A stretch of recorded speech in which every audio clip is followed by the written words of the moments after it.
Adam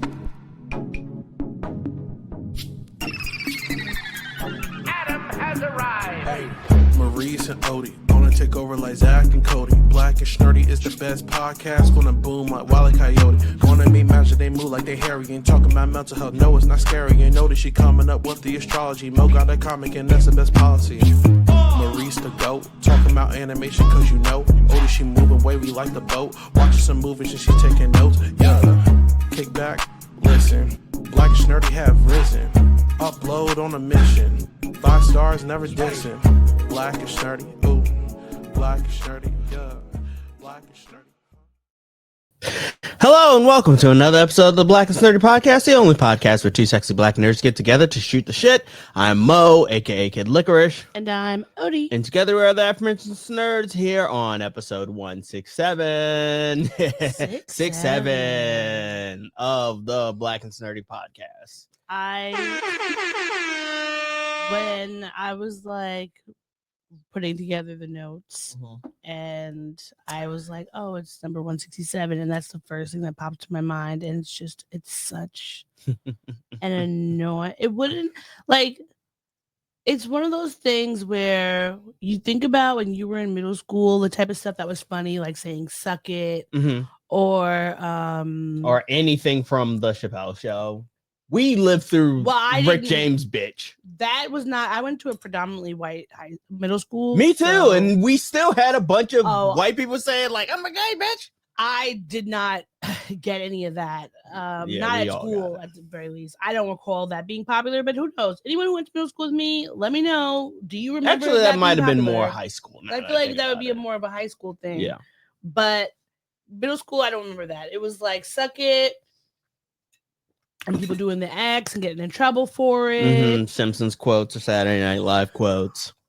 You had some highbrow people in your school because I don't. We didn't have people quoting SNL. We definitely had Simpsons quotes. Simpsons. Yeah. Maybe Simpsons. Maybe some like Ren and Stimpy stuff. Probably some SpongeBob. Yeah, or probably something. Some Like there were plenty of things, but I feel like 6, 7 is just obnoxious because of the fact that if it's a kid thing, it's all obnoxious. Like it's designed to be obnoxious. We were obnoxious when we were kids. Suck it sounds less obnoxious. How is it's literally telling someone to with the rug. They used to do that a lot. Any of the WWE, and all those. But I felt like those sound less annoying, and also they don't suck it like literally telling someone. I think it's because it doesn't come up as much. Whereas in school, you could barely make it through like a lesson because at some point you're gonna have to say 6. Some point you're gonna have to say 7. Yeah, and like you are these kids like they can't remember anything else you tell them. They don't know how to read, but they can remember 6, 7. And so maybe they're more clever than we are. Because no, they're not. Yeah, because like they know that you in a school where math is being taught, you know that numbers are going to be brought up, and you know that somebody's going to say the number 6 and the number 7. Because it's 6th grade, 7th grade. How many are you doing? Well, just do about 6 of them. And then someone's going to whisper 7, 6, 7. Or they're just going to be doing this, which is like, also, we watched the music video. Yeah.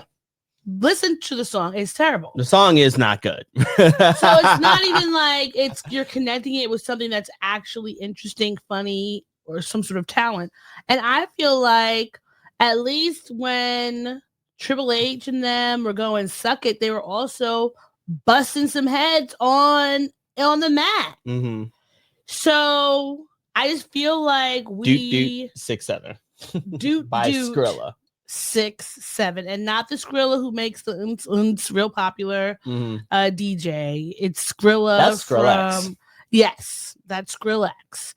Funny enough, when I worked in the movie theater in Georgetown, Skrillex, one of the popular songs from that time was always playing in like the background music that they have at the movie theaters.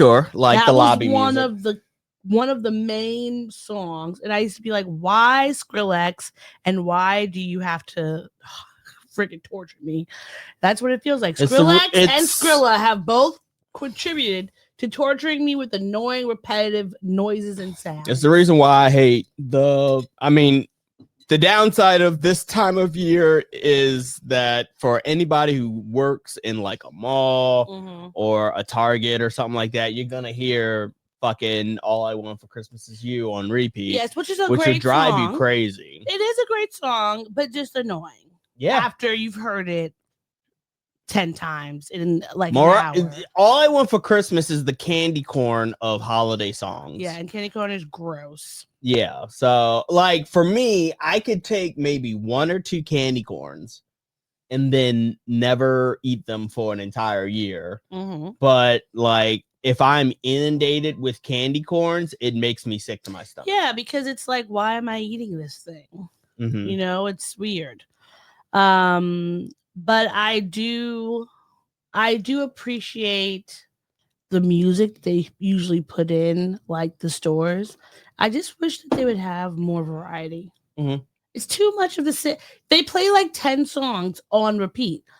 Give us a better playlist. Have like an hour-long playlist, maybe 2 hours. Let it go. And then then put it on shuffle or something like that. But you shouldn't have the same songs playing every 20 minutes. Like whose payola is you being used to make sure that people are just hearing these songs constantly? There's no other songs you could play. Like sometimes you go in and you're like, oh, that's cool. Working them all for one season and you'll never want to hear these songs again. I'll never work in another mall ever again, or an airport, because they're at airports too. At the airport, it's gonna be even worse because there's really no change. Yeah, and you hear it regardless of what store you in. It's gonna be the same thing over and over and over again. Yeah. Are you ready to? Oh, well, first of all, how are you doing? I'm doing well. How are you? I'm pretty okay. You know, it's Sunday. Yeah. So. A little frustrated. Unemployment hasn't come in. So yeah, well, the government was shut down, so maybe that's why. Maybe, but that's the only thing. I'm gonna call him tomorrow. Yeah, you just gotta stay on him. Yeah. So how about you? How are you doing? I mean, I'm all right. Annoyed. What are you annoyed about? Frustrated by just bills and things, but otherwise, I'm just like looking to go into the week, hopefully refreshed, ready to go, and like here we are. We finished One Piece. Well, we've caught up to One Piece. We've caught up to One Piece. We haven't. There is no such thing as finishing One Piece. But we've caught up to One Piece, which I feel like is a huge feat. Yes. Because who would have thought the anime, not the manga? Yeah, the anime. I haven't read the manga yet.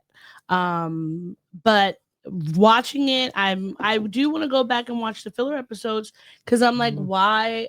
Well, like I said, I want to watch the rest of it. Now that I've caught up to all the things, let me just watch the stuff that was just like there and just learning other random parts of the story. It doesn't matter if they're canon or not. It's like, okay, that's a fun little side quest that you did. Let me watch more of it. Okay. Well, that's your prerogative. Yeah. Anyhow. I don't think there's anything wrong with watching filler. Like, what's wrong with watching more of the thing that you like?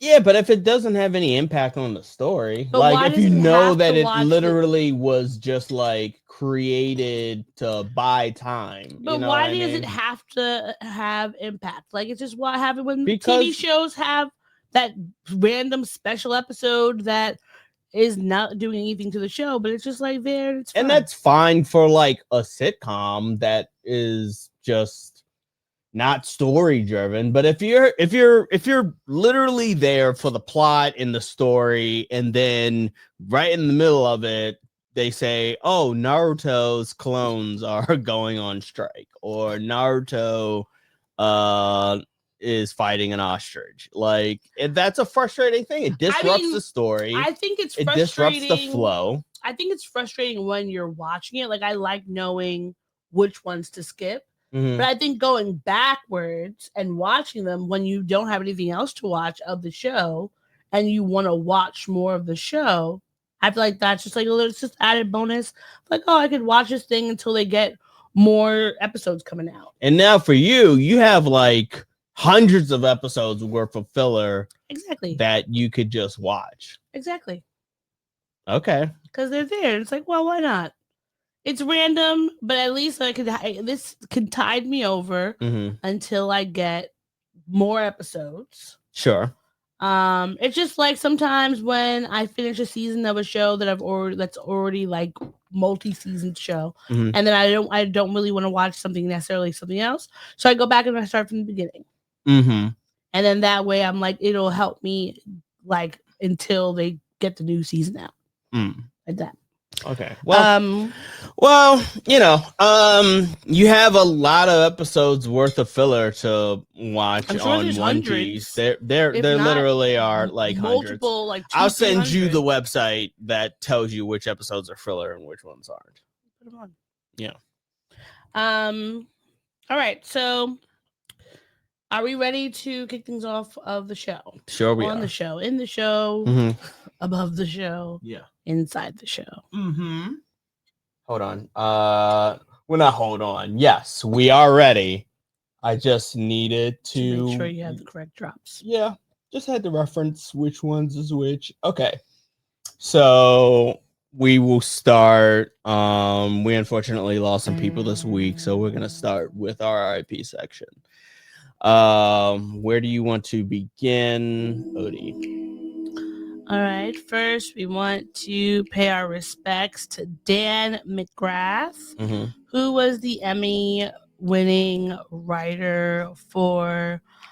He wrote for The Simpsons, and he passed away at 61, which is really young. He also wrote for SNL and King of the Hill. Yes, SNL and King of the Hill, and there were some other. I think I saw he did some other animated shows. Muppets Tonight, I believe. So his wife, his sister, Gail McGrath Garbadian, confirmed his death in a Facebook post this past Saturday, saying, "We lost my incredible brother Danny yesterday. He was a special man, one of a kind, and an incredible son, brother, uncle, and friend. Our hearts are broken." So he won an Emmy for his work on The Simpsons in 1997 for Outstanding Animated Program for the episode Homer's Phobia. Yeah. I don't really remember which That's one that the was. gay one. Oh, well, that's that makes the gay sense. episode. That makes sense. He got his break writing on SNL from 91 to 92, and then they said he was a frequent collaborator with Chris Farley and Adam Sandler, and he earned an Emmy nom for his work on the show in 1992. So he worked on King of the Hill, Mission Hill, which I don't remember that show. Yeah, that was it was on UPN and then on Adult Swim. Yeah. Sammy, the PJs, and Muppets Tonight. We are sending our love and our condolences to his family and friends. It's hard losing people who do great work, and he's one of those people that you would have never seen necessarily in front of the camera, but writers and creative directors and everyone behind the scenes, they are so important, if not the most important, on the shows and movies and things that we like, because without them, those shows wouldn't be possible, because they would just be bland and dry. And there's a reason why everyone, balks at AI, because without having someone to use their brain to create something that you find funny or endearing, shows just wouldn't be what they are. So we are sending our love and our condolences out to your family, and rest in peace, Mr. McGrath. Next, wanted to give a really heartbreaking RIP. I don't know if you knew her, but Alice Wong. Yeah, she was on Human Resources. She was in Human Resources. So she was the founder of Disvisibility, which was writing about and talking about people with disabilities. And she wrote books, Year of the Tiger, Disability Intimacy, and Disability Visibility. She edited those two. They were like essays, the Disability Intimacy and Disability Visibility. She edited those two books. And it just this past weekend, she passed away. And this post was sent out, which I guess she had told her, family and friends at the time of her death, to put out this message.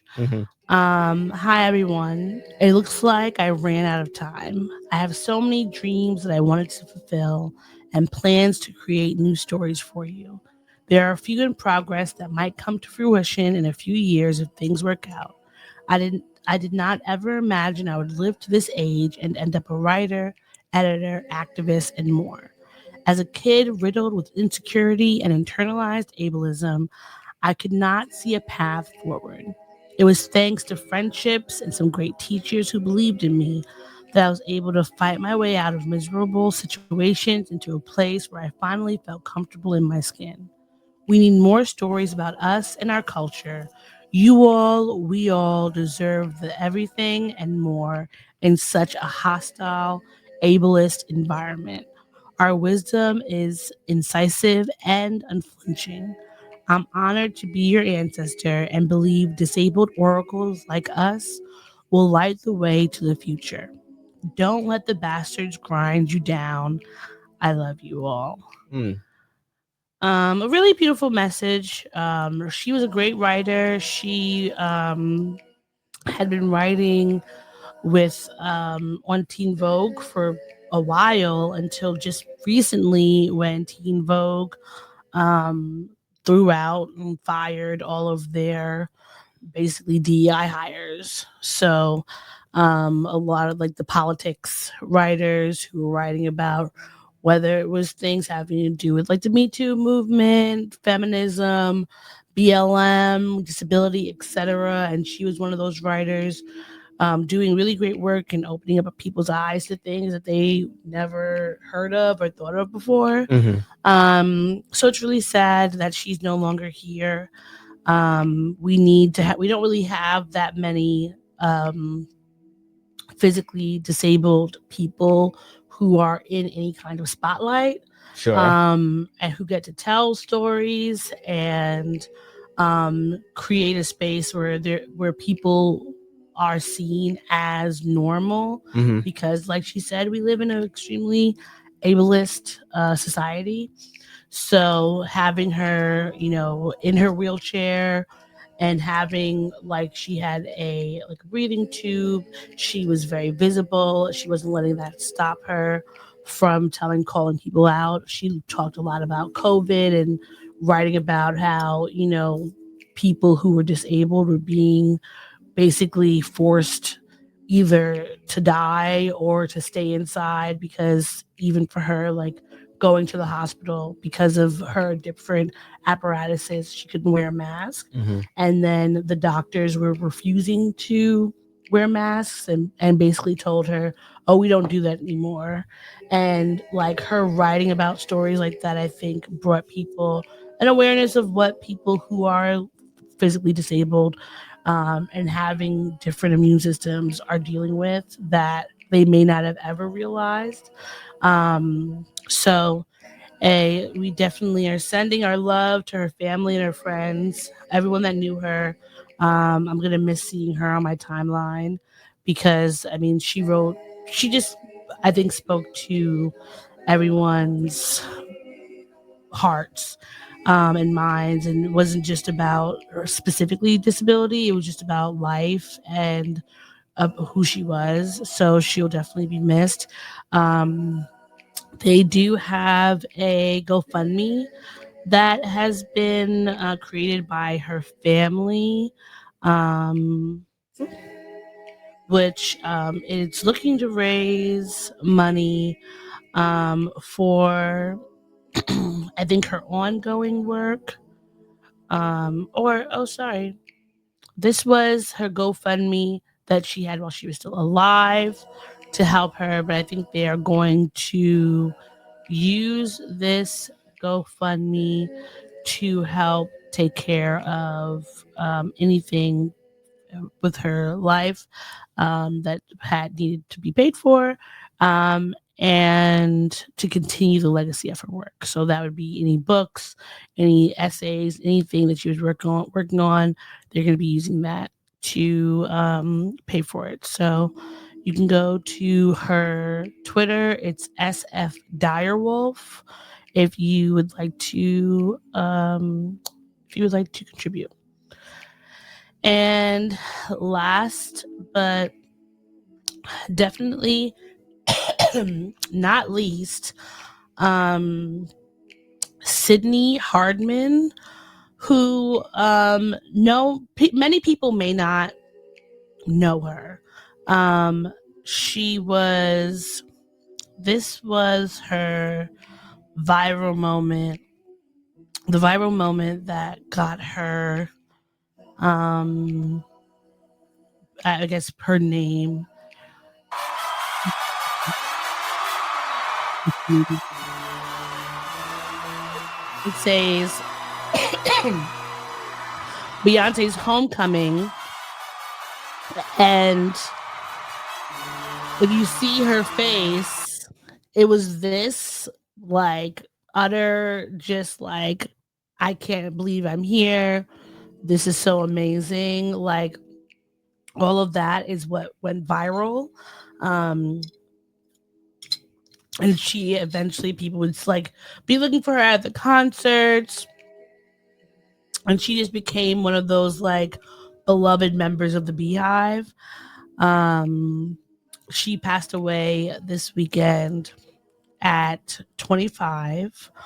Her mother, Jamie Hardman, said that she passed away, unfortunately, by her own hand. She unalived herself this past Saturday. Details are really not known as to why or what was going on with her. But, she was engaged and set to be married this upcoming April. So that just is really devastating. She was so young. She had her whole life ahead of her. So this is very sad. But the whole, Beehive has been putting up various different tributes to her.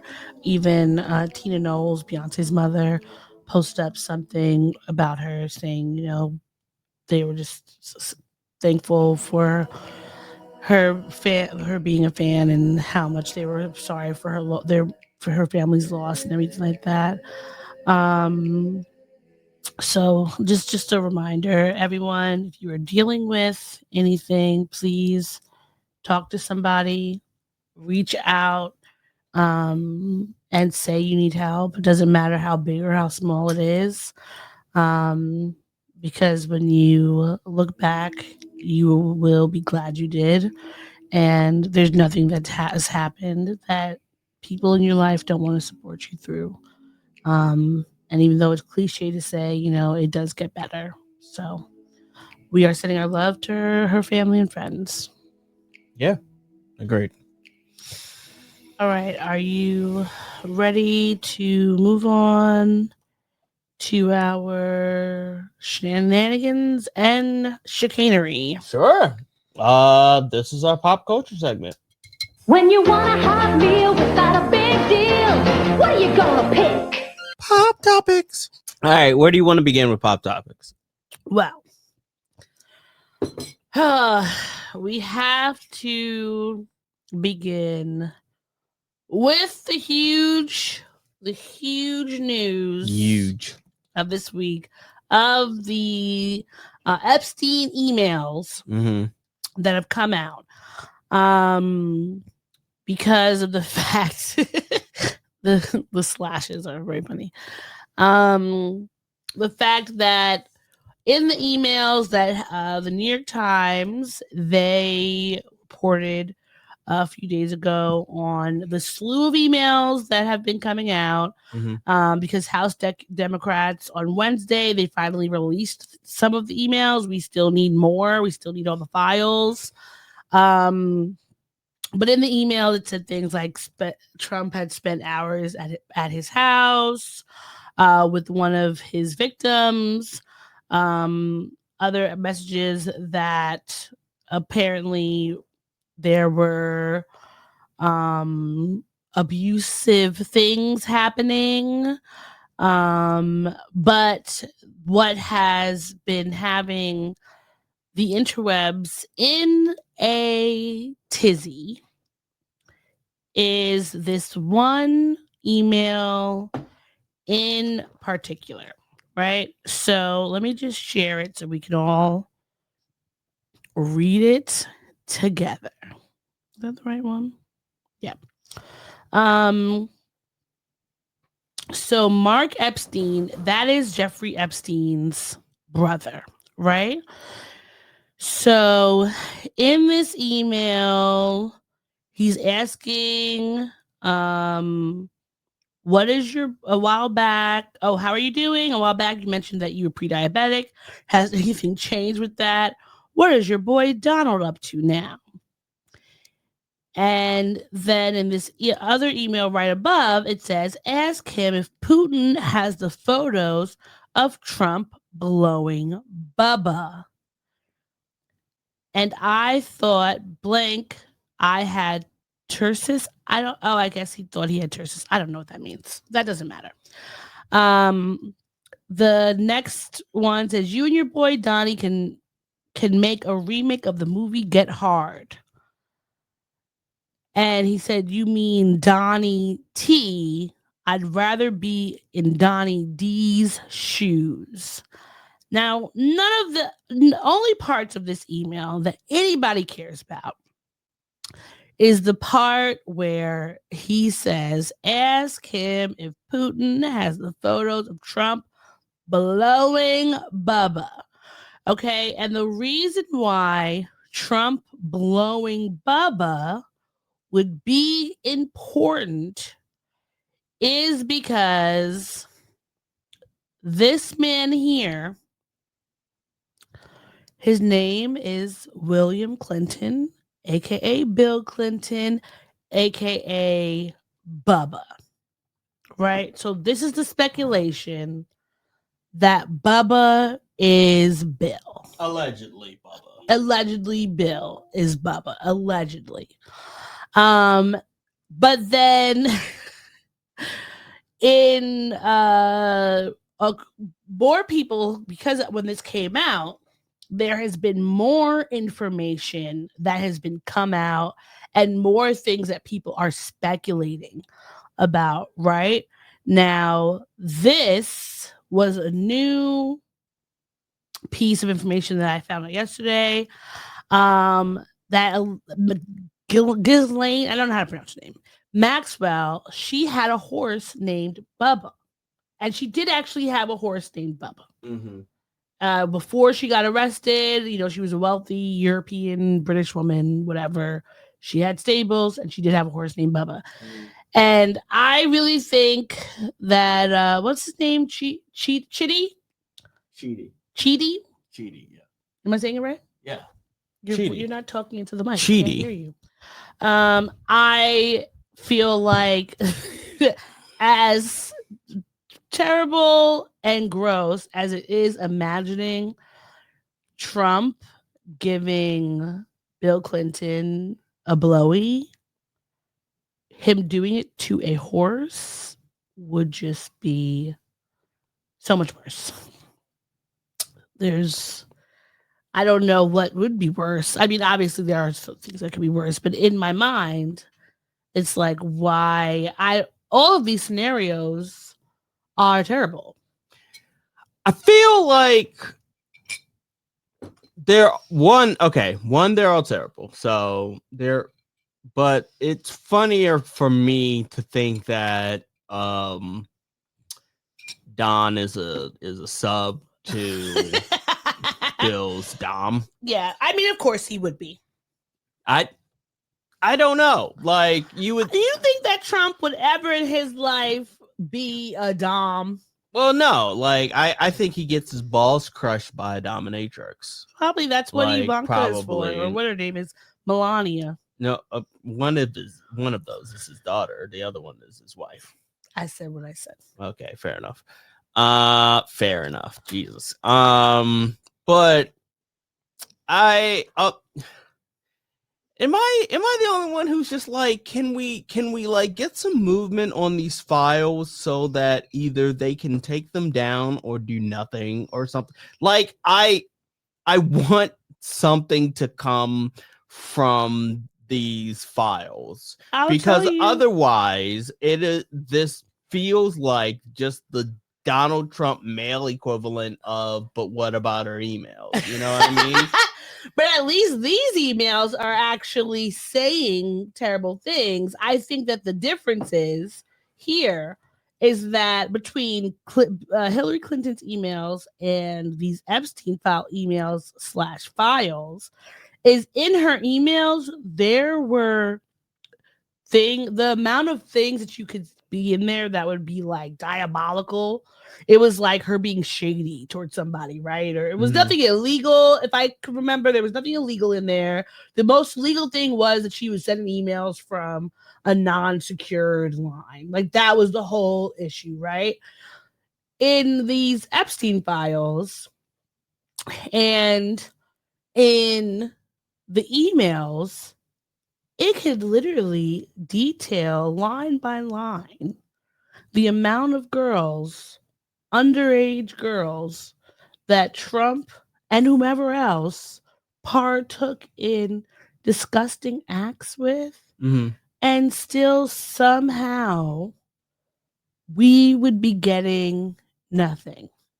Even like we would get nothing happening because they don't want anything to happen, and because across party lines, across country lines, these powerful people, men and women, have been colluding with each other to ensure that nobody is getting in trouble for their heinous acts, right? So it's one of those situations where it's more so, I think, for us as the people. So then what is the point of even telling I'm us? Telling you.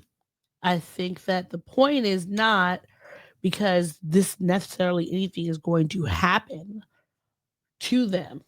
I feel like the only point of this whole thing is so that we, the American people, could know what's going on, so that we actively force them out, whether it's by voting, by revolution, by mass strikes, whatever. Like, we have to be the ones to take charge of this country because they are not going to, right? There are even when they have been doing votes about releasing these files over and over and over again. And a good majority of the Democrats have said, like, yeah, release them, but you still have like the holdovers and stragglers or whatever. But I feel like even if they get released, it won't matter because they're going to find a way to not indict. Trump currently has to pay Jean Carroll, like, I don't know, was it $5 million or something like that for the sexual assault case? Something like that. He still became president. So the thing is, it's that we have to decide this is enough, and we are not going to allow these people to be in office because it's our country. It's we the people. So the power to the people. If you want these people out of office, if you don't want people like this to have power, you have to, one, vote them out and vote in the people who are actually going to give a damn and are going to do something to keep them out. Or we have to have a general strike. Everybody has to strike. Like, there's just, everybody has to do it because they can't get all of us. And I know that it feels far-fetched, but if everybody striked and those who could helped those who didn't have the resources, and we actually acted like we are in the dire straits that we are in, maybe something would happen, right? Yeah. But we've reached such a bottom of a cesspool. The fact that we even have to ask, like, what would happen, because it's either going to become just the locker up emails and nothing, versus someone who literally was paying for sex with 13-year-olds. Like, that's crazy that we would even have that debate. Right? Or like to have that debate and wonder, is anything going to happen to people who are committing sex crimes in the highest offices of the country? Like, But what if the answer is literally no? I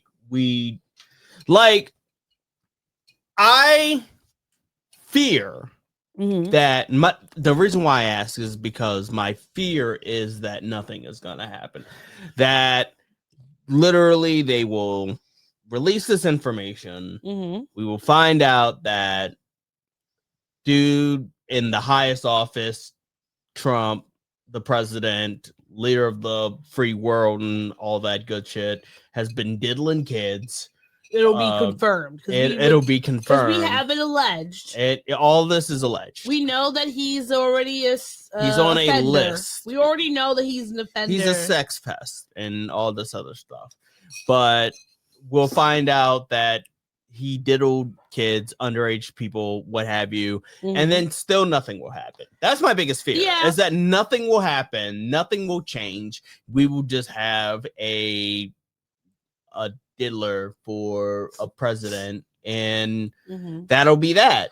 I mean, honestly, I would say this is not even me being cynical. I just think that when you think about all of the diddlers who are in power in our communities in a regular basis, that I can totally imagine nothing happening. Yeah. Like, think about all of the priests, the pastors, the scout leaders, the whatever. Like, we know all of the people who in little factions of our spaces, we know that people have done things, stayed in their positions. People have let them go. Oh, there's such a, well, you know, they made a mistake and they're such a man of God, or whatever the thing that people can come up with.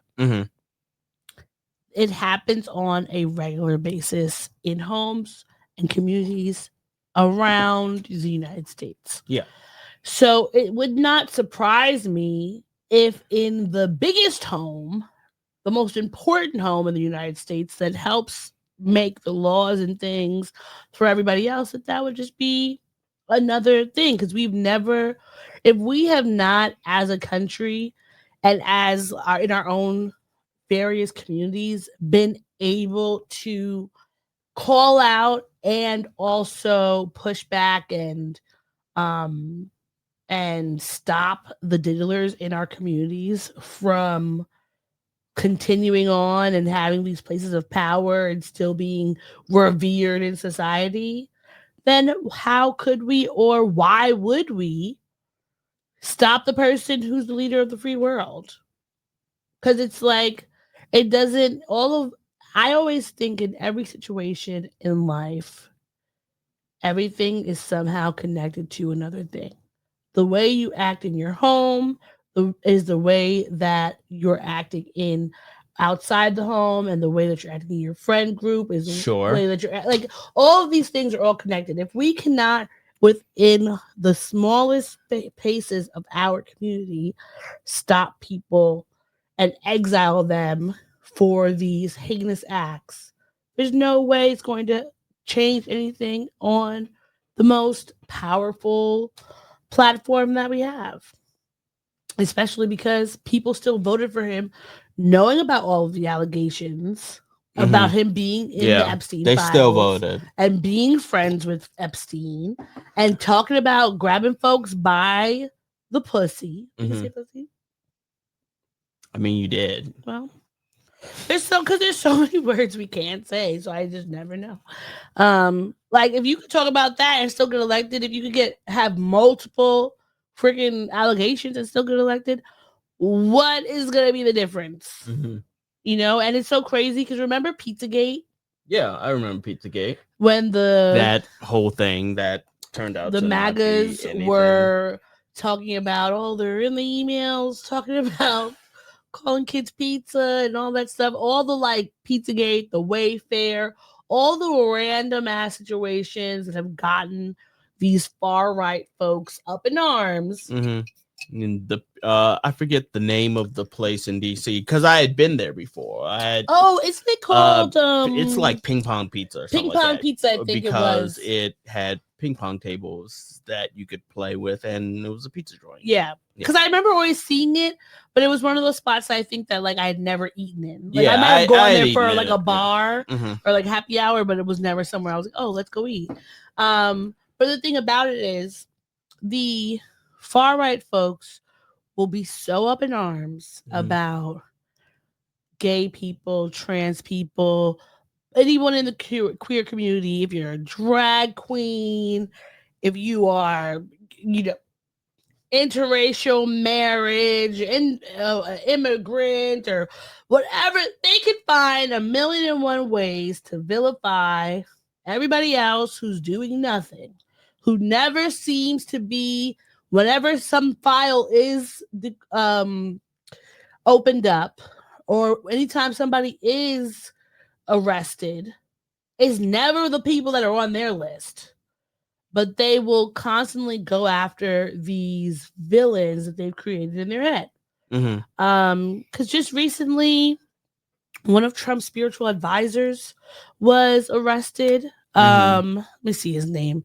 He was arrested for several counts of touching. Arrested for. Let's see if his name comes up. I just saw it. Yes. He's a Texan megachurch leader. Robert Morris, the lead pastor of the Gateway megachurch. He served on Trump's Evangelical Advisory Board in 2016. He hosted the president's 2020 roundtable on the transition to greatness. So he has been working with him for a long time. He's indicted in Oklahoma for committing repeated indecent acts to a child in Oklahoma in the 1980s. So it's like, come on, why not? Yeah. Why do we think anything's going to be different? I feel like what we're going to get is a bunch of Democrats wringing their hands, shouting about how things are terrible, but are they going to actually like do an impeachment? Are the Republicans who care so much about family values going to do an impeachment? Who knows? So, we'll see. And honestly, Bubba, hey, what do we just want to find out who that is. Who is Bubba? Because is it Clinton or is it the horse? Because that is distressing me. If it was the horse, oh God. I mean, it would just be like that Black Mirror episode. Oh my God. Yeah. Yes.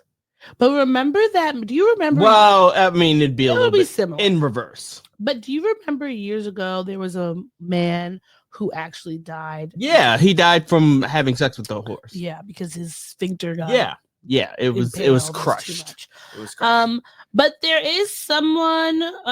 If you're just interested in going through, Let's see how we segue away from this. I mean, it's going to be hard.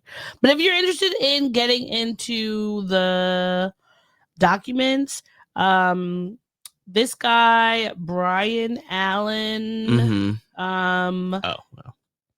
he just, if you want to go, he said he's built out a database so that it can tell you the amount of things going into them.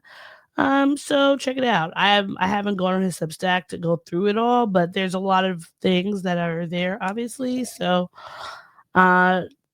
see if he has anything in there that's helpful for you. Now, how can we segue? Oh, well, the last thing was some of the victims of Epstein came out and they put out a PSA in regards to just everything that happened. And so I think this is how we will just end this portion. And obviously, content warning, because what is said might be distressing to some. So please, warning, be mindful. Fast forward to this part if you don't want to hear.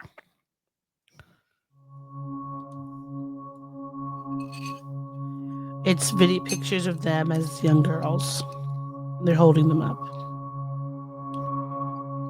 And they're looking at them and so much pain. So much pain. So much pain. I suffered so much pain. I was 14 years old. I was 16 years old. I was 16. 17. 14 years old. This is me. This was me. This is me when I met Jeffrey Epstein. This is me when I met Jeffrey Epstein.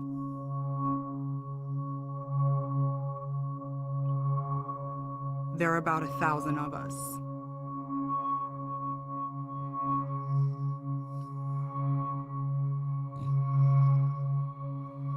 It's time to bring the secrets out of the shadows. It's time to shine a light into the darkness. 5 administrations and we're still in the dark. Call your Congress member and demand they release all of the Epstein files. Go to theworldwithoutexploitation.com. Well, we agree, and we do deserve to have a world without exploitation. And I hope that everybody in those is locked up. Mm-hmm. I don't care who it is. I wouldn't care if Obama's in there, if Beyonce was in there. Whoever it is, lock them up. Okay? Because whatever they had got going on in that space, it wasn't anything good. So what were you doing there? And why were you involved? Sorry. That reminds me of It's Always Sunny in Philadelphia, where Frank was like, I was on the island, but I was only there for the snorkeling. It was like 95% snorkeling. And then like everybody else there was for the 5%, which was the other stuff. I mean, you would have to really prove, because even Chris Tucker was in on a plane going somewhere with them one time. Mm-hmm. I remember they said that it's something they were talking about, like Chris Tucker was there. So I'm like, well, why were you there, Chris? What happened? Let us know. Release the files. All right. Speaking of people being locked up,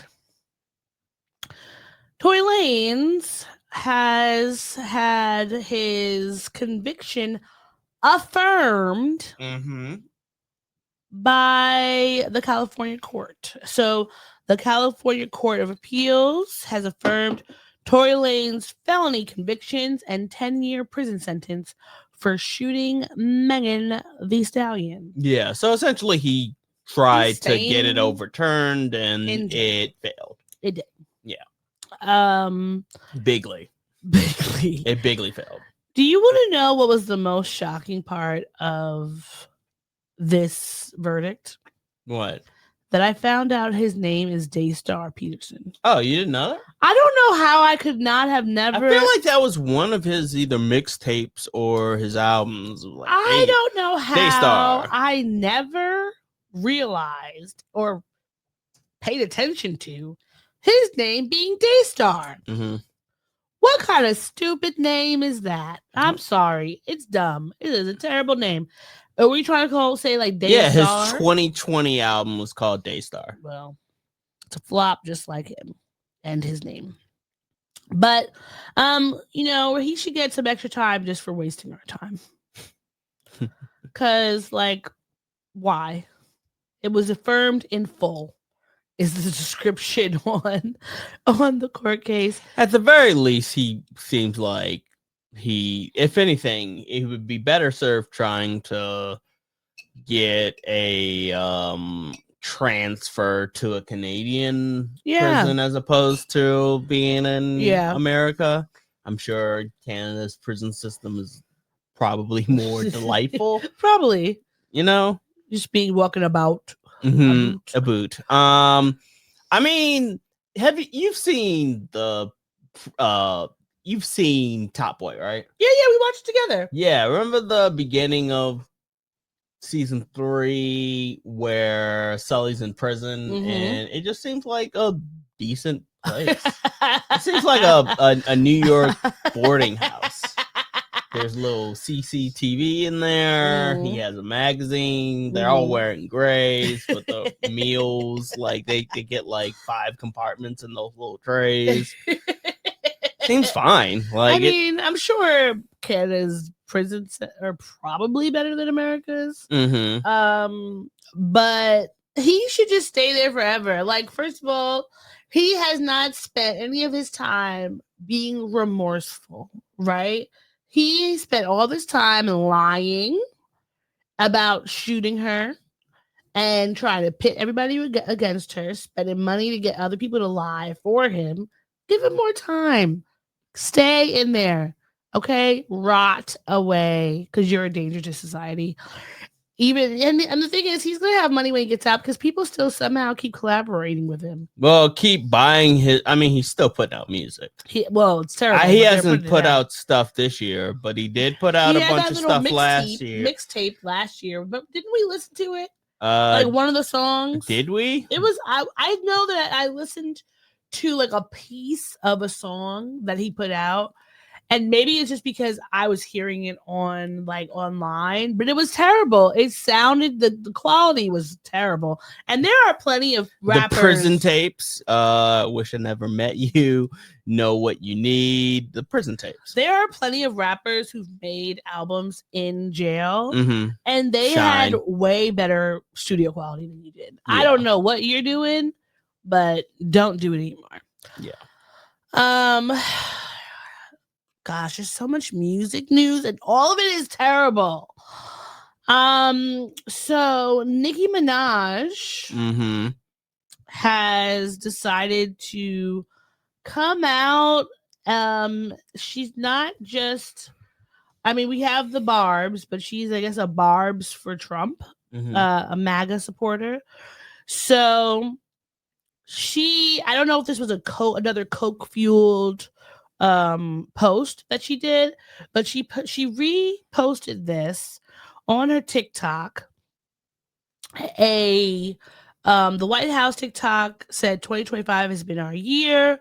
All we needed was a new president, and it has been a president who prioritized Americans, no men and women's sports, border is closed, our cities are safer than ever, criminal illegals are being deported. Gas prices are low.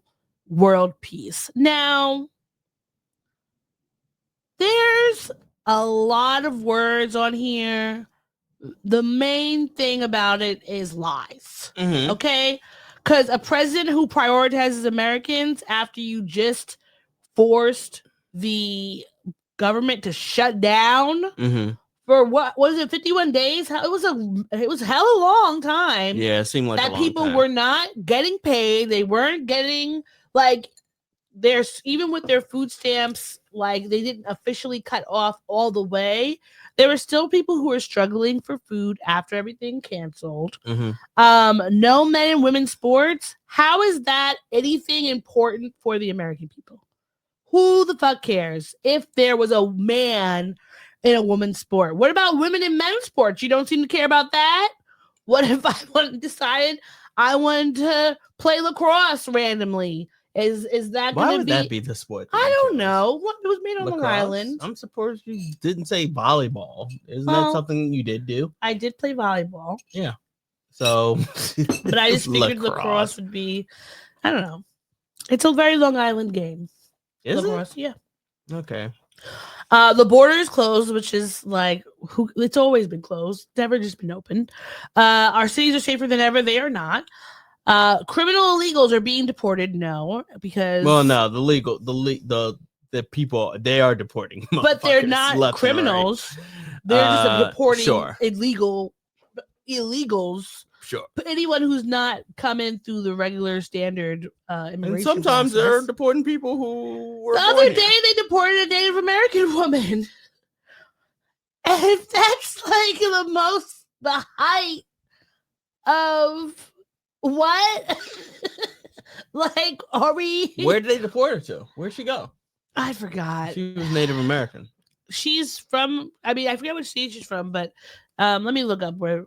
I mean, you don't have to. I'm gonna look it, but we can continue. But gas prices are not low because every time I look past the gas station, it's still about 3 something. All right, so that is not. This screams of repost from somebody who is wildly out of touch with basic regular people. It's true. Yeah, because like the one thing that tipped me off was the gas price thing. Like, I don't know shit about gas prices, mainly because I've never driven, so I don't have years worth of driving expertise and going to the gas station and being like, what the fuck is this? Like, it's taking this much to fill up my tank.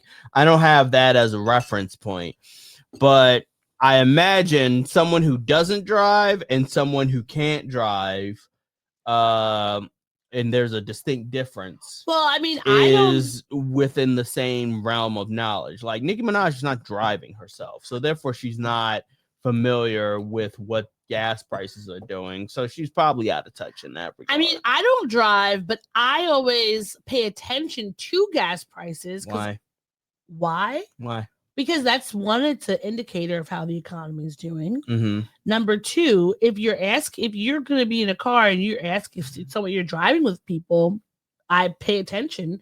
Like, I remember when gas prices were when I was in high school and they were like $4.50 and how like that was terrible because it was too high. But I also just paying attention and being observant to my surroundings. If I noticed that, okay, gas is like $2.30 over here. That's real good. That's a good amount. And then sometimes gas is like $3.25, and then you're like, that's too high. That's crazy high. So it's just noticing the prices of things around and being like, that's too much, because it doesn't seem to be making sense with where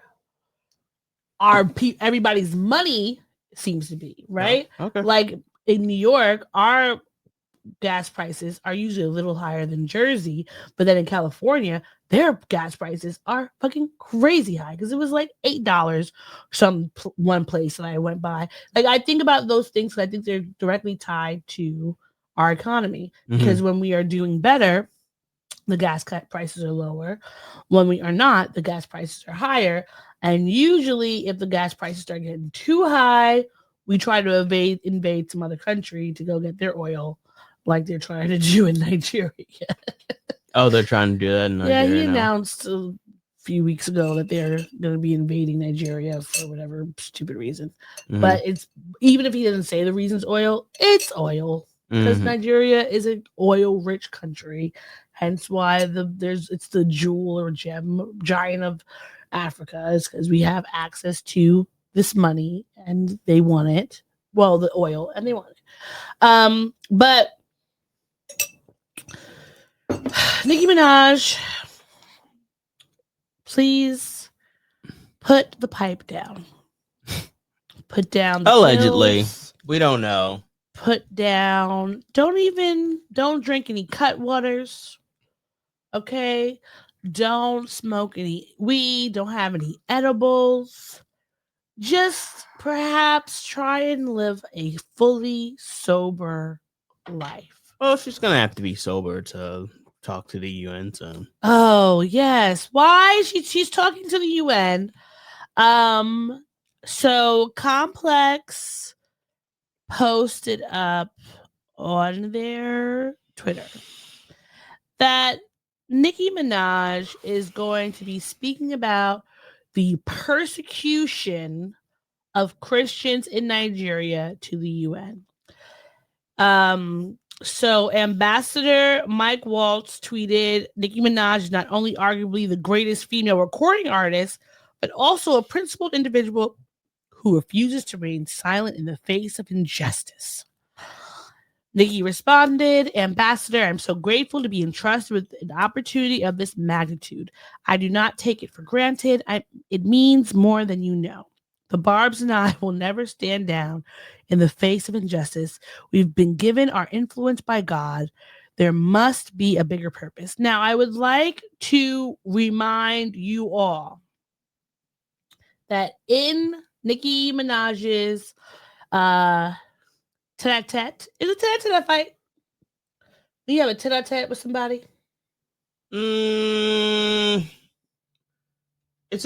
know it's an interaction. It's an interaction. Doesn't necessarily mean that it's a fight. A head-to-head. Yeah. Tete-a-tete is a French meaning head-to-head, and it refers to an intimate conversation or meeting between two people. Yeah, private conversation between two people. Also could be described. Okay. All right. So she did not have a tete-a-tete because it was not private. Mm-hmm. Or anything, because it was with the whole world. But when she had her head-to-head with Cardi B a few weeks back, she kept talking about how her son Papa Bear is like an oracle from the Lord, and she knows that everything that Cardi B has is going to fail because her son is like sanctified and all this stuff. So she's going through a lot of like religious psychoses. I don't know if it's just religious psychoses, if it's coke psychoses, either one that she's allegedly going through is giving her a lot of confidence. More so than usual. Sure. And I just feel like we should not have, there's very few times I think that a musician should be speaking on anything that has to do with politics. But why is Nicki Minaj speaking to the UN on the behalf of Nigeria? Yeah. When has she before ever this done podcast started, I Nigeria? asked you if she was Nigerian, if maybe there was a connection. She is not. I don't even know if she's ever been to Nigeria. Let me look up if she's been to Nigeria. Has like Nicki... that makes me wonder what is the knot that's being tied as far as like to these two disparate things, I should say, because none of this makes sense. Like, why is it's like a Mad Libs almost, like Nicki Minaj, Christianity, Nigeria, the UN, like it doesn't make sense to me. The only because she had Nigerian relatives. The only thing that I see here in connection with Nicki Minaj and Nigeria is that in 2023, this woman named Ramat Victory was upset that Nicki Minaj did not come to Nigeria on her tour, and Nicki Minaj responded with Naija no they carry last, which is a saying that basically is like Naija's at the top, it's never at the bottom, it's like it's never gonna be last, etc. Like it's a pigeon slang. Pigeon is like Nigerian like Creole. Okay. Because it mixes up all the English with all the various languages. Sure. But I still don't see anything in here that could connect me to why she is going to Nigeria. Her using a little bit of pidgin is not enough for you to be going there. I was gonna ask, does Nigeria not have any like famous people at the moment? We do. Who are available? I mean, if I'm thinking about Nigerian American like famous the people, Creator, he's Nigerian, Busy. but he's not Christian. Oh. Well, we don't know that. I don't think that he is. I think he's pretty squarely, even very, very loud and proud about being like an atheist. No. Because if I'm thinking about like famous people or those who are in the arts, Chinua Achebe is dead. Wole Soyinka, actually, no, because I think Wole Soyinka just got his something taken away. Oh, Wizkid and Burna Boy. Davido is from Atlanta. Mm-hmm. So he can Are they all busy? John Boyega could come and talk if he needed to. Tiwa Savage. There's Thames, but Thames is not American. Mm-hmm. So I mean, like if I'm thinking about Nigerian American artists, that one it's like I don't know. That one's a little more difficult, but there's definitely authors.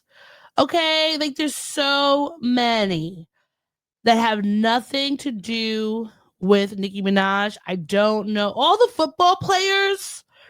Okay, there's so many football players. Allegedly, Chameleonaire is Nigerian. Now I gotta look that up. Chameleonaire? All right. Jadena? Hold on, Forrest Whitaker? Now, is he Nigerian or does he just have Nigerian ancestry? And where are you looking at? Are you on IMDb? Yeah, I'm on IMDb. I wonder if they're just saying that because of his role as the dictator. Well, yeah, Chameleonaire is also on here too. I want to know why. Wale! How can I forget Wale? You want a rapper to talk to you Uzo. about Nigerian Christian persecution or whatever? Mm-hmm. Wale is right there for you. Okay. Oh, Richard Ayoade is Nigerian. I did not know that. His name is Ayode. Okay. Oh, okay. I didn't know that was necessarily Nigerian. Like I knew that it had African roots. I didn't know that was necessarily Nigeria. Well, either way, I don't know why. Donald Faison. TD Jakes. No, I just think that some of these people are just giving their 23andMe. Malcolm David Kelly. And they're just from Lost. They're just picking out 1%ers. Okay. All right. That might not actually be like Nigerian heritage for real. Mm-hmm. But I just don't understand. And I think that a lot of like she got this after she like has been caping for Trump. So it is very clear that this was a grab for her, probably a cash grab. She needs some money from them to do this. And the fact that this ambassador is talking about she's the best female artist. What name a Nicki Minaj song? Damson Idris. Okay, cool. Name one. That's what I want to hear. Because you don't know. Maybe you. Well, I guess you could say "Bees in a Trap." I guess you could say that. Maybe that one's popular enough for you. Ayo, Ayo could have done it. Yeah. Well, I don't think she would have. But she could have. She could have. We know that. We said, are there Nigerian American artists, and not because you're taking out people who are like activists or author, like Cynthia Erivo? academics. Yeah, she's Nigerian. Yeah. Who are that's right. academics or whatever, who are the Nigerian American like folks in the art space that are like super popular mainstream artists, right? We have a bunch. Some you didn't even know were Nigerian. So I didn't even know were Nigerian. So we know that plenty of people could have done it. They keep saying Forrest Whitaker keeps coming up. I want to know.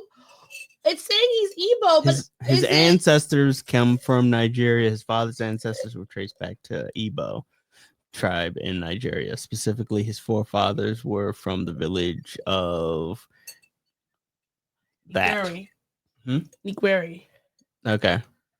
But I want to know, how do they know that? Is it because he's like done his ancestry 23andMe? Or is it because like, oh, like my grandparents or my great grandparents are from Nigeria? Because that is what I'm curious about. Either way, we know that I will take Forrest Whitaker over Nicki Minaj any day. Sure. Because we know that she's just a paid fucking actor. Okay? She's a paid actor, and this is another way. Like, how are you supposed to be both trying to assault the country and take them over while also talking about the persecution of the Christians there? You're going to be persecuting them if you attack them. Well, what are we talking about? Oh, so Nicki Minaj has yet again baffled the interwebs with her shenanigans. Mm-hmm. And other rapper news, Cardi B has welcomed her son with Stefan Diggs. Yay! How many kids does that make for Cardi B? She has 4. Okay, that makes I believe 4. Offset does not have any other extra kids, but honestly, what do you mean he doesn't have extra kids? Like, I don't know if he has any kids outside him and Cardi B. Yeah, he does. Oh, okay. He has like 6 or 7. Offset? In total. Yeah. How many? I didn't know that. How many kids? I did not know that. Offset have?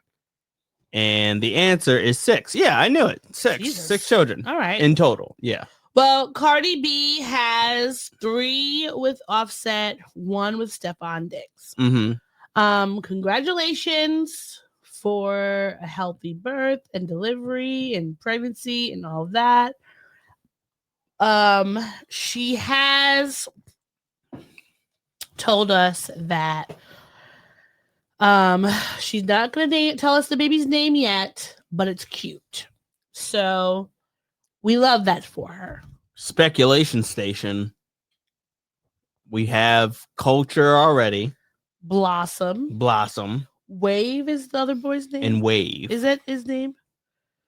I think so. What's the name of Cardi's children? I think it's Wave is. I think it's one of them. It's Culture, Wave, and Blossom. Okay, so if we're sticking with that, if we're sticking with this kind of theming, what is the theme? Theming is his name is Wave Set. Yeah, Wave Set. Cephas. God. Wave Set. That's cool. That's actually a very cool name. Wave Set.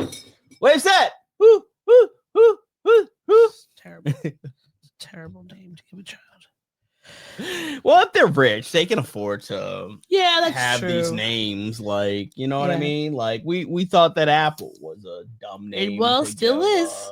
A child, Still but is. they never have to be around dumb kids who say no, they are going to be around kids. It doesn't matter. Your wealth does but not if they're wealthy, they're all going to be named something stupid. So but it's like, haha, your name is Apple. Yeah, well, your name is Crump. Like, they're still going to find a dumb, way. wealthy children's name. You know what I mean? They're still going to find a way, and it's also going to just be like, why?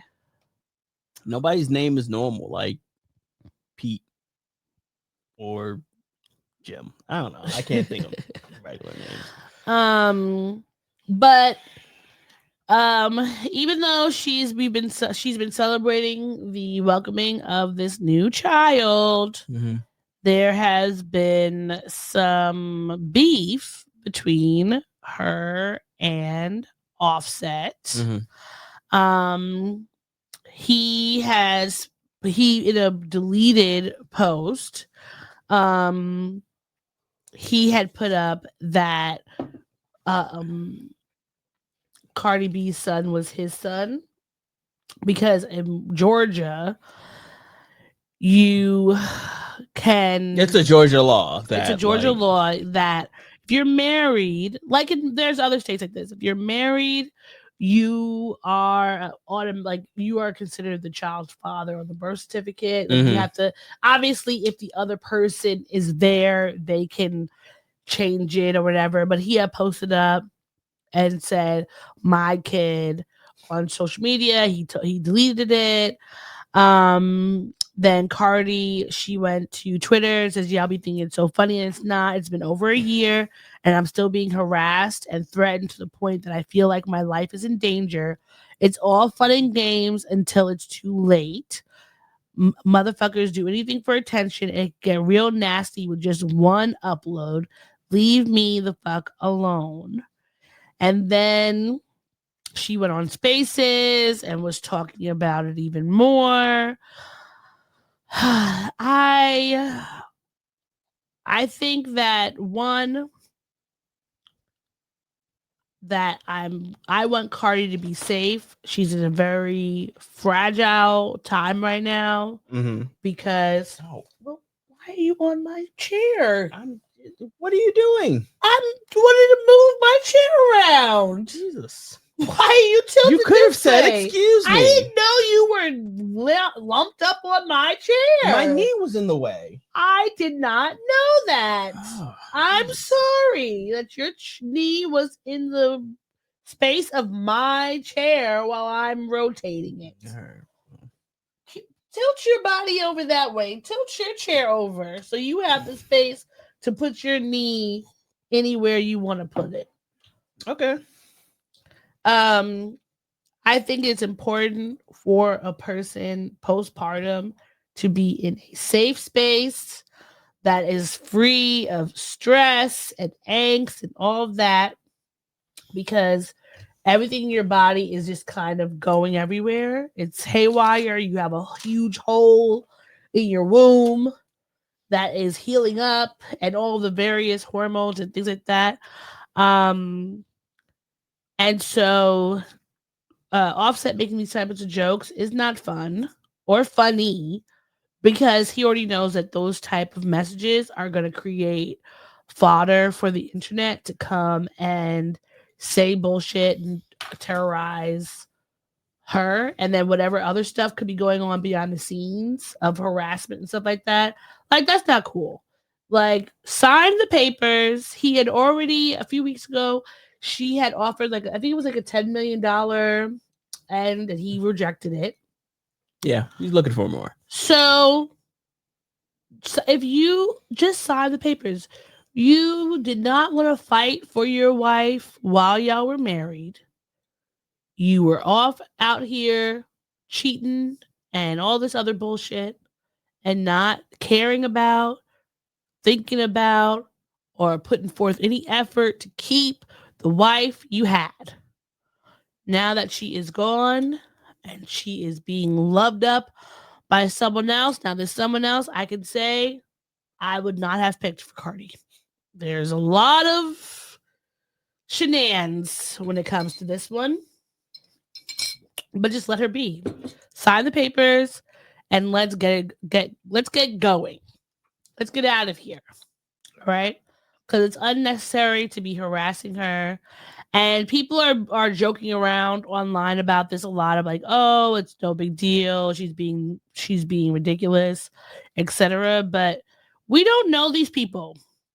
So you have no way of knowing what Offset is like when he is not in front of a camera, right? You don't know how he talks to her. You don't know how he's treating her. You don't know what he's doing to cause any of the things that she is blowing up with online. So it's like no one can judge how she's responding. But I think this is one of the main reasons why when I found out she was pregnant, I was just like, ugh, this is not good. I didn't know that he had 2 other children already. Stefan? Yeah. Yeah, he has 2 other kids, and there are several women who are alleging they're pregnant right now. Oh, okay. Gotcha. All right. Wow. So he's not, like, I would not have picked this man either at all. I would have definitely not picked him to be the next child of your next baby father. But she did. So here we are. It's like you can't go back. The baby's here. But for Offset, like, it's just like, leave her alone. Move on with your life. Go knock up somebody else, which you probably will within the He's next. been trying to get at Sabrina Carpenter. The pop singer? Yeah. Of course he has is. made it clear that he Really? is attracted to her I did not know that. as a crush on her. I did not know that. When did he say this? Yeah, this was maybe a few weeks Recently? back. Yeah, relatively recently. Yeah. Okay, we're back. Sorry about that. Technical difficulties. Either way, please make better decisions. And this is another reminder as to why people should not just have babies randomly with anyone, especially when those people have shown you that they are not going to be, if they're not good partners, they're not going to be good parents. So there you go. And speaking of people who are not good parents, in a surprise post this weekend, Pusha T decided to announce that his wife, Virginia, is expecting their second son due spring 2026. This is a beautiful picture of his wife and him together. Great.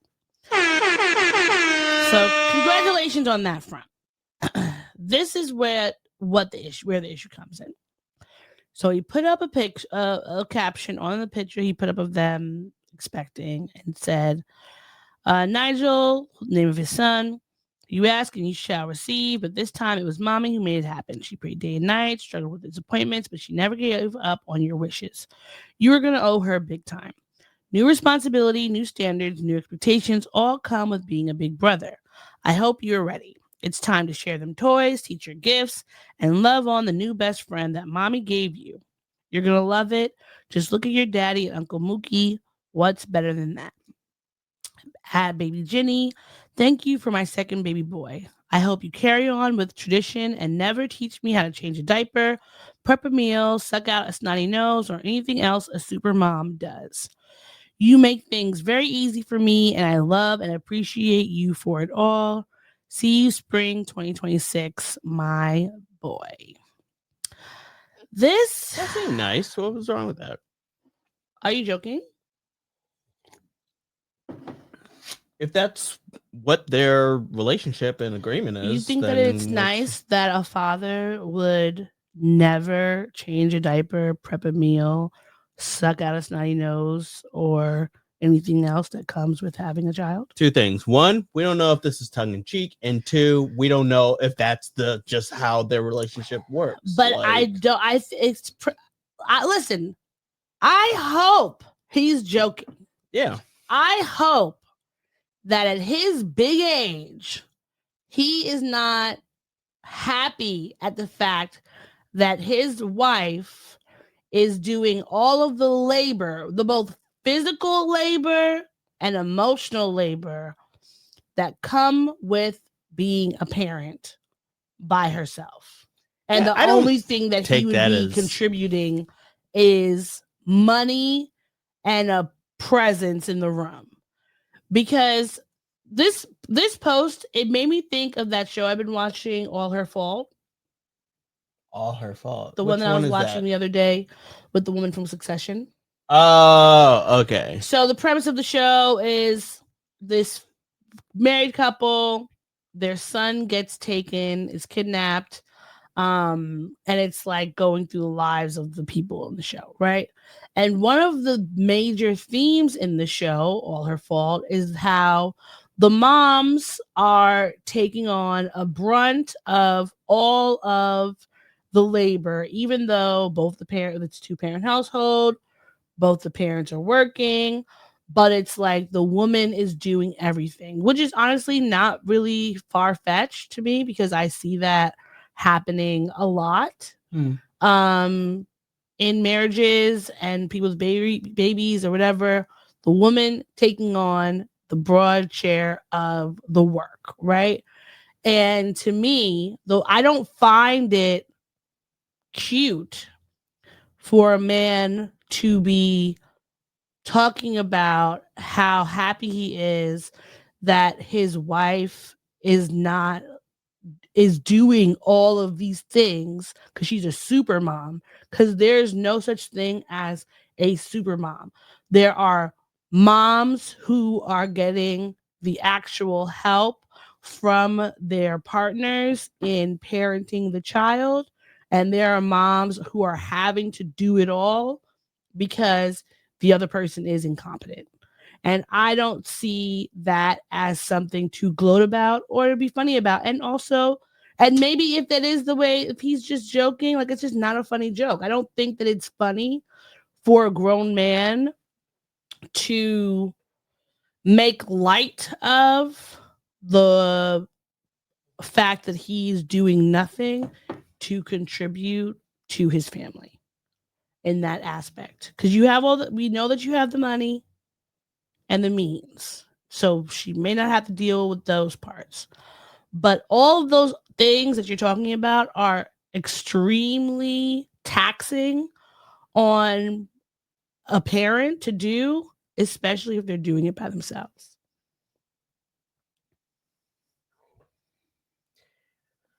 No, what are your thoughts? I disagree. I don't think that, one, like, there's no way that they're making as much money as they're doing and not having like extra help involved and stuff. But again, we don't know. Perhaps.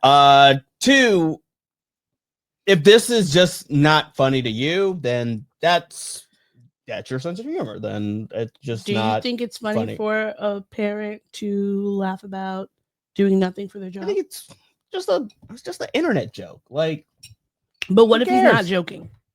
And if he's not joking, then that could just be their relationship and how their relationship is set up. Who am I to tell them that, like, actually it should be this way or that way or whatever? Like, I'm not in their relationship and I don't know what their relationship is. I'm not them. Their relationship is 3 people, them 2 and their child, and now their soon to be child. Like, who am I to tell them how it should be laid out and what the dynamics are supposed to be like in a fair world?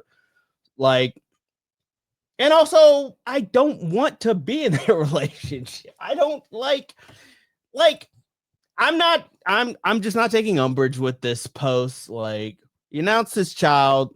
That's the main takeaway. I'm not gonna sift through this and get mad at the internet because he interneted wrong. Like, it's not the internet. I'm mad at him for the words that came out of his mouth. The same way when, what's his name? When Nelly was on their show talking about, oh, I'm not going to be doing or anything for this baby. It's just up to you, Ashanti. That's pretty shitty. I think it's pretty shitty for a father to be gleeful in not doing anything for their child, regardless if you might have extra help, right? But most of the time, if you have extra help, unless you are having a night nurse who is taking care of that baby during the night hours, along with a nanny during the day, along with someone to help take this baby back and forth. Like, you could have all those things. But if you have ever experienced a mother giving birth and having a child and what that's like, you know that regardless of how many nannies and au pairs and night nurses or whomever is around, that it usually still is falling a lot on the mom, because at the end of the day, the baby still wants to be with the mom. Even if you have a father who is like super excited and gung-ho to like be doing whatever they can to make sure that the baby's good, feeding them, taking care of them when they're sick, changing diapers, etc. Babies, for a good portion, at least you would say at the bare minimum, the first year of their lives are just stuck to their mothers. Mm-hmm. And the amount of emotional and physical toll that a woman takes on, or a person who has a child takes on in that realm and in that time, I just don't think it's funny to joke about doing nothing. Okay. I think it's in very poor taste. And I hope that he's joking and not actually being incompetent when it comes to his family, especially when he had just a whole album talking about his parents and his dad and how much he loved them and whatever. And like, but who knows? Maybe that's the type of relationship his parents had, where he saw his mom doing everything and his dad doing nothing but like bringing home the bacon, and he thinks that's cool. But I think that this trope of like super moms and like super women in general is so tired, because women are not superheroes. We are doing the things because they have to be done. And so you still get tired, you still get hungry, you still get sad, all those things. And the point of having a partner with you in marriage and in parenthood is to be a actual partner to help you, and to not just wait around for you to say, hey, can you do this thing? Like, let me think about what you need. Let me think about what our child needs and go and get it. And I just feel like this is such a tone deaf post to make, even if he could be joking. Mm-hmm. And I don't think that I don't feel like that it was like, it's just not useful to make it. It completely shits on all the other nice things that you were talking about. And even when he's talking about him having this other baby, he doesn't he acts as if everything connected to this baby was just her, as if she's the only person involved in creating the baby. She was the only one that was praying. She's the only one who never gave up. Like, she's the only one who made this child happen when she could not have been. What are those what are those fish from that have the spikes, Zotiles? It's on that show we were watching. Axolotl? Yes. She doesn't just you don't just pop a baby out. Like, you need to have another person to assist you in some kind of way to have a baby if you have a uterus, either through insertion of a penis or a turkey baster, whatever it is. Like, it has to happen some way, somehow, or a doctor's going to assist. Like, it's not a one person activity. And I feel like it is like there's too many men who are going to read this and be like, yeah, sure. That's great. Love it. My wife's a super mom too, because she's never asked me to do all the things that come with having a baby. Okay. That I just didn't read into it that deep. Because you can't have children. Okay. Well, yeah, you're right. I can't have children, so therefore you can't. There's a level of layer to it that I did not understand. I don't think you're seeing it from the perspective of a person who has a child or who can have a child, who would be I feel like most of the responses I've seen in this have been very much from people who have children and people who can have children, correct? Well, some men as well. Okay. All right. This person right here said he called Drake a bad father and yet wrote the second paragraph with audacity. They look like a man in their picture. Who knows? I don't know. They look like it. I mean, there's nothing. I don't feel like the majority of the posts or responses to the post are not like, okay, cool that you get to be a single married woman or a single mother who's married, or sorry, a married single mom, I should say. Okay. I think that men should think about whether or not they want to be a dad or whether they just want to have kids. Because I think those are two different things before you go and trying to be fruitful and multiply. All right. Okay. Where are we going next?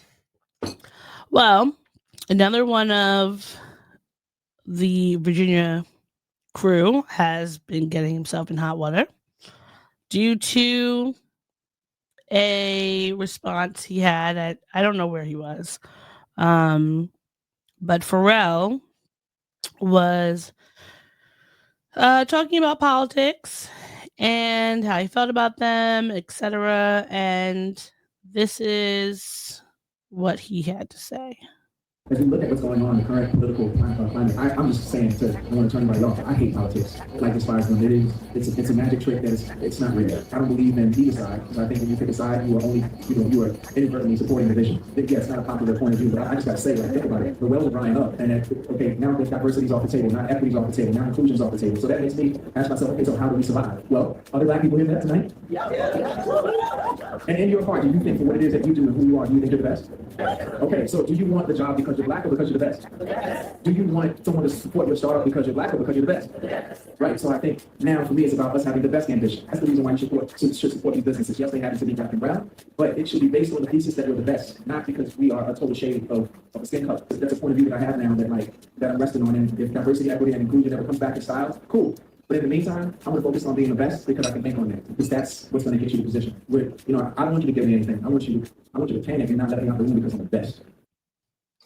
I feel like Pharrell ain't hurt nobody other than just saying that he's not into politics and he whatever. But like, I could totally see how this could be offensive to somebody out there. Or someone could have a strong opinion on him feeling this way. Like, dude's just trying to be a benign dude.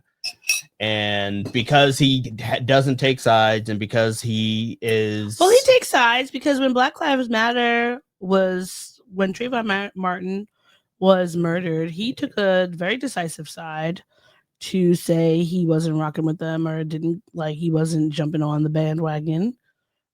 He's taken sides when he's taken sides. It's usually not been on the side of, like black people, unless he has felt like it needs to be from his own stance or something that he gains from. Like, I think what he's saying about not being into politics, like, I completely appreciate that because I think what he's saying is true. It is a magic trick, right? It's not. Both of the parties that we currently have as the main parties are doing the same thing. Like, it's a lot of bipartisan bullshit that happens all the time. And we're not going to get actual real change until we have something bigger than this like two-party system, right? So most of it is just like the same thing that's getting recycled. However, I feel like, again, like the idea of diversity, equity, inclusion being boiled down to I'm getting a job because I'm black and not because I'm the best is just false, right? Because DEI has never been about, I'm just going to give this person a job because of their skin color. Mm-hmm. DEI is giving people who would be kept out of certain places, certain schools, certain career paths, etc., the ability to even get their application in the door and be seen and not just thrown down in the pile, which we know happens a lot because if you are not if your name's a certain way, or if you come into the interview and you look a certain way, or you have a certain education, it's going to be different for everyone. So I feel like we have to watch what we're saying when we're talking to people, like a group of Black people, and to be like, oh, you don't want the job because you're the best, you don't just want it because you're Black, right? And it's like, yeah, of course I want the job for my skills. Nobody wants a job just because, right? Or I should say most people don't want a job just because. And the people who do get the jobs just because, they are not looking like us. Like, we're not the ones who are we're not profiting off of rampant like nepotism, right? We are the ones who are fighting and scraping to get in the jobs, even with being the best in our fields. Right. Okay. Wait. You said that we got to watch what we say. Like, can you elaborate a little bit more on that? Well, in the realm of like as a specifically when it comes to like Pharrell in this interview. Well, he's a huge celebrity, a huge star, a huge person, a person with an immense amount of influence. He has a platform, yeah, and money, connections, etc. Right? Mm-hmm. So when you're talking, you say you don't like talking about politics, but then you start talking about them, then you can sway people onto either side of the fence. And I think you have to be careful, because we don't want to imbue Black people with this idea that we shouldn't care about whether or not DEI is there. Because with or without DEI, I'm just going to be the best and I'm going to get the job because I'm the best. Because we know through statistics over decades and even recently that what happens when DEI is no longer in the room is that our numbers drastically go down, and or we are fired at huge rates. I think the number of Black women who have been let go in their fields is at like 300 to 400,000 Black women. So we're all 300 to 400,000 Black women incompetent in their jobs, that they shouldn't have had them. No, it's connected to a variety of things.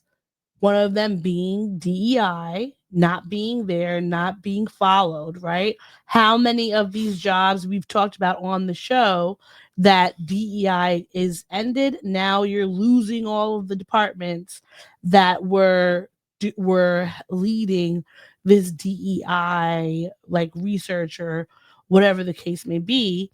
And so now you have people who were still at the best in their fields out of a job and on unemployment, etc., who still, even as being at the top of their jobs, are going to have a year plus time, perhaps, not getting hired, not having a job, and dealing with the ramifications that come from that.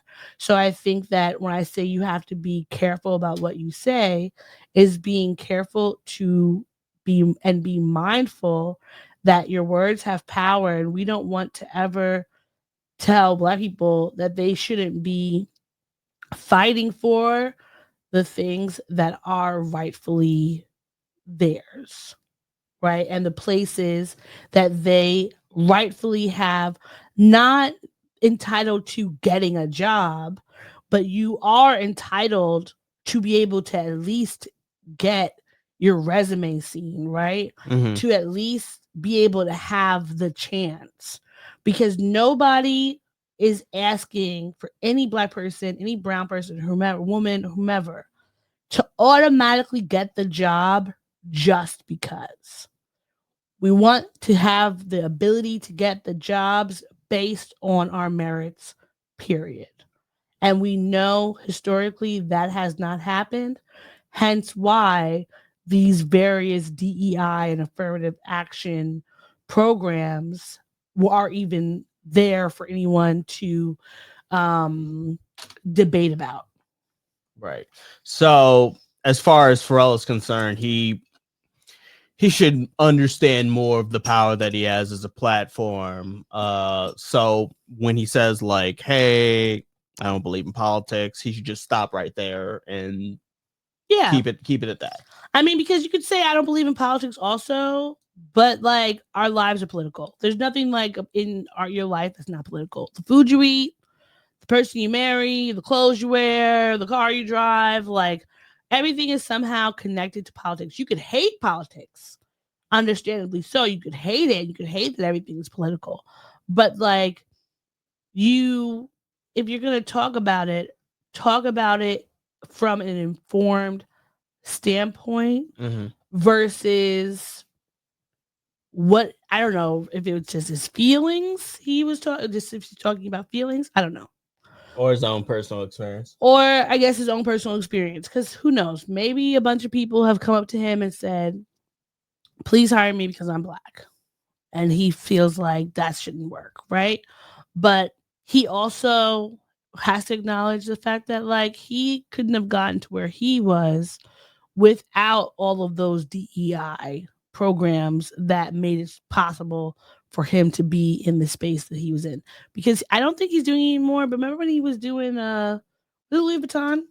Yeah, it was Louis Vuitton. Yeah, he's the creative person. And that was, yes, you are, a fashionable person and all that, but we can't say that you were in that role without any of the Black people in fashion, men's creative director of Louis Vuitton, any of the Black people in fashion who came before you, who paved a way to ensure that you could be in that space. And I don't think that any Black person could ever go through life thinking that they just made it 100% on their merits. We have to be able to remember and recognize the fact that whatever we are doing, we are capable of doing that because of the backs of the people that we stand on. Right. It's not just like, I'm so smart, I'm so talented, and that's how I got here. Because how many people were so talented, so smart, and still never made it anywhere, right? So it's just, you gotta be mindful. So we had some more stuff that we wanted to talk about, but we don't have enough time. So maybe we'll get to it next week, depending. But do you want to real quickly do some things that made you angry, or some things that made us happy? Yeah, let's go ahead and do the things that made us angry quick, and the things that made us happy. Things that made us angry. Bring it. What? Okay, what is making you? I'll be starting right now. Unemployment. It's been a month since I've signed up for unemployment. Haven't received anything. I've been certifying on a weekly basis. I don't know if like when you continue to certify and you don't receive anything, does that compound and they're just going to give you a big lump sum of all the back? You're supposed to have 1 week where you're waiting, and then the next week is supposed to come in. But I've been waiting for for almost a month, almost an entire month now at this point, and I haven't received anything. And bills are due, things are due, a lot of things are due, and I need unemployment because funds have run out or running very low, and it's things are not looking good. So come on, unemployment. I will call them, figure that out tomorrow, see if I can get something moving. But otherwise, not good. So, what's upsetting you? People that use my class, when the students use my classroom when it's not my class and don't clean up after themselves, it's pretty annoying. Okay. Is that everything? Yeah. Okay. All right, and now we're going to talk about the things that made us happy this week. What's making you happy this week? Well, I found out that Chadwick Boseman is going to be getting a star on the Hollywood Walk of Fame on November 20th. So that's really exciting. Also, I found out today or yesterday or so that one of my favorite actors, James Pickens Jr., who is famously known as Dr. Weber, the chief, on Grey's Anatomy. But he was also in X-Files. He was one of the FBI directors. Mm-hmm. And so he has been diagnosed with prostate cancer, but his daughter, Gavin, she put up on Twitter that I'm sure you all may start to see this going around. So I just wanted to inform folks, my dad as well. He's already undergone surgery and it was successful, but he is appreciative of the support. Now it's just about monitoring, but he's doing great. So that made me happy because I love Dr. Weber. He's one of my favorite characters on Grey's Anatomy. Mm-hmm. James Perkins Jr. is an amazing actor, and I've loved seeing his work throughout the years. And we need to have Black people in arts who are able to live long lives and be able to fulfill their careers as much as they want to. And I just, it's always fuck cancer. Fuck cancer. And so I don't want to lost another beloved actor. Yeah. So that made me happy to at least know, he's doing well, he's on the mend, and they thankfully, he has the resources and the doctors and things to be checking on him. So that definitely boosted up my feels, because when I first saw the article that she had retweeted from Variety, I was just sick. I was just so upset. But that was it was like a relief. And the last thing that makes me happy by this time, well, it's already my dad's birthday in Nigeria, but by the time this comes out, it will be his birthday in the United States, or however that's called. So happy birthday to my Papa Bear. I wish I was in Nigeria to celebrate with you, but I know you're having an amazing time. I've been seeing the pictures and videos. Thanks to my Uncle Chibike to making sure that he had a great birthday. My stepmom, everyone who's out there. So I love you. Happy birthday celebration all around. Mm-hmm. Okay. If that's everything, then that's everything. So I want to thank everybody for listening and watching the Black and Sturdy podcast. As always, we'll be back here next week for more of the same. If you would like to reach out to us, you can. The YouTube videos will be uploaded soon. And if that, take it easy, keep it sleazy. Bye. Thanks for listening to the show. If you'd like to contact the podcast, you can reach us via email at blackandsnerdypodcast@gmail.com. You can also find us on Instagram and TikTok at Black and Snurdy Podcast, as well as on Twitter at Black and Snurdy. You can find me, Maurice, on all social media under the handle Licorish is Legit. That's LICORISH is legit. And you can find me on Instagram. It's ThatsOD, and on Twitter, THATSOD_E. And don't forget to like, rate, and subscribe to us. Tune in next time to the Black and Sturdy podcast, where nerds of a feather flock together. Remember, bye. Boy. Not yet. No, this is keeping it. We're keeping this in. Don't forget to take your meds and your subs and drink water. Bye. Bye. I actually want to keep that.